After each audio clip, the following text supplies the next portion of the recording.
Killer Clowns from Outer Space. How's it going, everybody? I said I was going to do some more clown movies this month in honor of It Chapter 2. I did Stitches, and now let's talk about Killer Clowns from Outer Space, this cult classic from 1988, I believe, by the Chiodo brothers, who did Critters and the puppets for Team America. Fuck yeah. Love that movie. And they are special effects people, and I think there's like 3 or 4 of these brothers are special effect artists, and one of them directs this one. They wrote this movie, and there's talks of a sequel. There's been talks of a sequel, prequel, remake for like over 5-10 years, since like 2012 especially, when things were starting to look more promising, but now it's been on hold. And I heard that Disney kind of took over Fox, and it was under Fox, and now Disney canceled that project. So I heard that Disney is responsible for there not being a remake to this movie or a sequel to it. So you can thank Disney for no more Killer Clowns. That's a real fucking shame too, because after watching this movie, I really enjoyed it. This is a movie that I have never seen fully until now. My brother-in-law really liked it. I think he showed me parts of it like years ago. I sat through like maybe 3/4 of it, and then I left. I wasn't interested. I was tired. But I actually sat through it this time, and let me tell you something. This is definitely something I will rewatch every year. Before we go into this movie, what's the plot synopsis? Well, it's simple enough. It's about aliens that are clowns that fall down from space, and they have a circus tent. That's their spaceship, and they just want to capture humans and eat them. They just want to eat us, and that's it. And we got the 2 main characters, the guy and girl, their boyfriend and girlfriend, and they gotta convince the police of what's going on and save their friends, that type of stuff. And it's really just a straightforward comedy, really. There's not much plot to it. It's just like stop the clowns and save the world. Now let's go over the positives for this movie. First up, I really enjoyed the cast of characters and how they all stand out. They're all unique and funny. Each one of them is entertaining when they're on screen. There's not a dull character in this movie. Everybody stands out, and just all of them are funny. You got the cop, who played by John Vernon, who's just like, you're not gonna make a dummy out of me, and then he becomes a dummy. You got the Terenzio brothers who sell ice cream. They're saying like sexual, like double entendres, or saying like sexual jokes. You know, lick it, stick it in your mouth, and stuff like that. They're selling popsicles, and they got these 2 fat girls they're trying to take home. And then you got the main guy in this movie, who was from New Year's Evil, that came out shortly before this, and that's all I really know him from. And then you got the main woman in here, who we don't get to see naked. There's no nudity in this. This is PG13. I didn't know that until after I watched it. But just a great cast overall, and the acting's surprisingly good for the cheesy film that this is. Everybody really gave it their all, except for the main guy. He's kind of like a little too cheesy. He's not the best actor in the world, but it fits this movie and what they're going for, especially the old guy with like the shotgun and the old yeller pup. His over-the-top performance, and it all just works because of the cheesiness of the film. Now, another thing I really love about this movie is just the production design, and how imaginative, creative, and vivid it is, how colorful the sets are.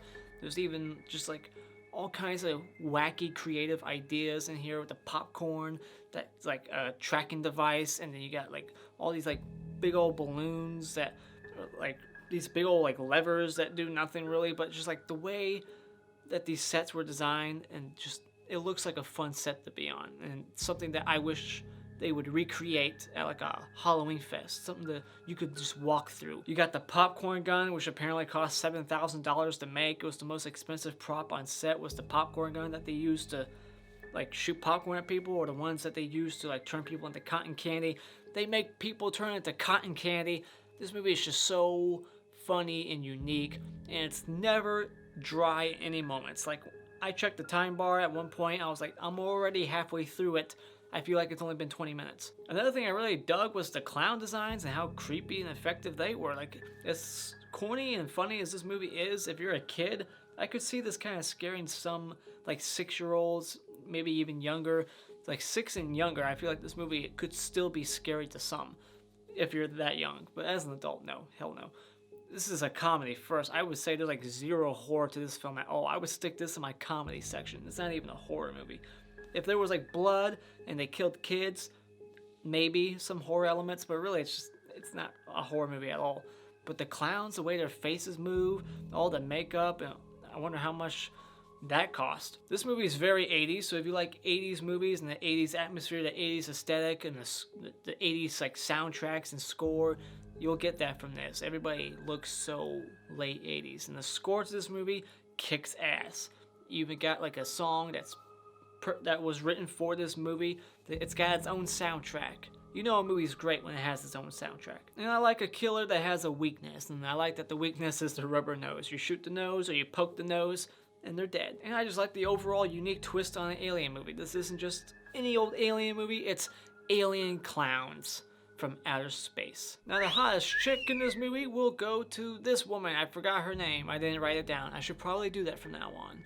But she's definitely the hottest. And the Clapper Award for Best Scene will go to the puppet show. This one had me rolling. Just the look on this guy's face, and then boom, he's cotton candy. Now I do have some mixed thoughts on this film, and the only thing really being is that they could have killed kids. They could have made this R instead of PG-13. I see what they're going for, but for me personally, I would have liked to see these creative kills that they got going on a rated R level, some gore. They have one guy who gets pied to death and he turns into like a skeleton, but so cartoonish and not bloody at all that it's PG-13. So it's like, if they could have went for that R rating, they could have dropped a couple more F-bombs. The F word said once, and that's what you're allowed in a PG-13 movie. If they just would have went for broke, had some creative clown killings, this would have been more up my alley, and I would have liked it even more. What are you gonna do? Knock my block off?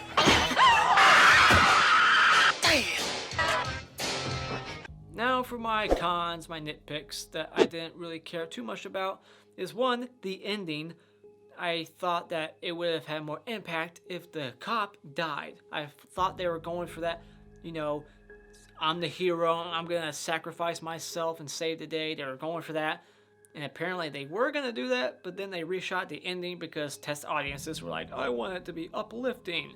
No, man, the guy died. No, have Officer Dave, whatever his name is, die. Alright, there's no fucking way he made it out. Alright, the movie's corny, it's unrealistic, but that's even further unrealistic how the hell he survived that crash, how he even got to that car, like the car that he's in when he survives that spaceship explosion. That car was parked outside the circus tent, so how the fuck did he get to there to survive? And the Terenzio brothers, they should be dead too. There's no way they made it into that ice cream fridge that quickly. This is stupid to point out, but I think there's one line that's ADR, and it's clearly ADR. It's like a line that's like not matching the lips at all. So I just want to point that out. That's what I do in this channel. And the acting from the main guy I just felt was subpar. And if it was better on the same level as everyone else around him, it would have worked a little bit better, but I found him kind of slightly annoying, just slightly. And this movie does age. It's over 30 years old, so you got a lot of like fast forward shots to make things look like they're going faster, like cars and speed chases, but it's really not that fast. They had to rent the cars that they used for this film, and they couldn't destroy any of them, which is funny, because they destroy a couple. And I would like to point out that the Terenzio brother who puts his finger in the acid pie, his finger doesn't melt off, but that cop's clearly melted.